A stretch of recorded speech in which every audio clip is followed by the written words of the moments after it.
छात्र, आज हम लोग एक्सपोनेंट ऑफ पावर का एक क्वेश्चन कर रहे हैं जो कि कितने कम समय में सॉल्व कर लेंगे इसको।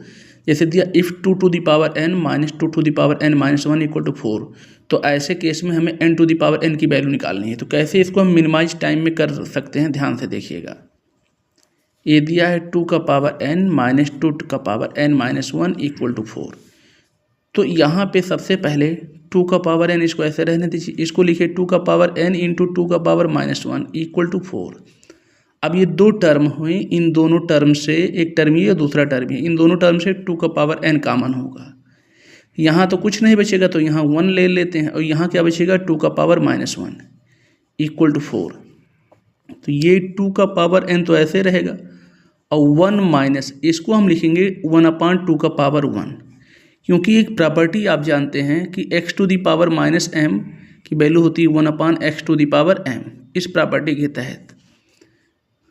और अब इसकी वैल्यू हो जाएगी, ये तो ऐसे रहेगा, ये मल्टीप्लाई में सॉरी, और इक्वल टू 4।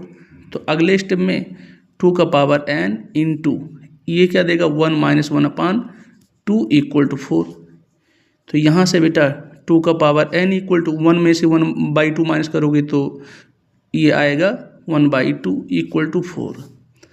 अब यहाँ से 2 का पावर n इक्वल टू 1/2 इधर आएगा, तो यानी ये मल्टीप्लाई में होगा, यानी 4 इंटू 2 यानी 8। तो 2 to the power n equal to 8 को भी एक्सपोनेंशियल फॉर्म में लिखो, तो 8 को लिखेंगे 2 का पावर 3। आप देख रहे हैं ये पूरी वैल्यू इस पूरी वैल्यू के इक्वल है, दोनों के बेस इक्वल हैं, तो यानी पावर भी इक्वल होंगे, तो यानी इक्वल टू 3 आ गया। n की वैल्यू क्या मिली आपको 3।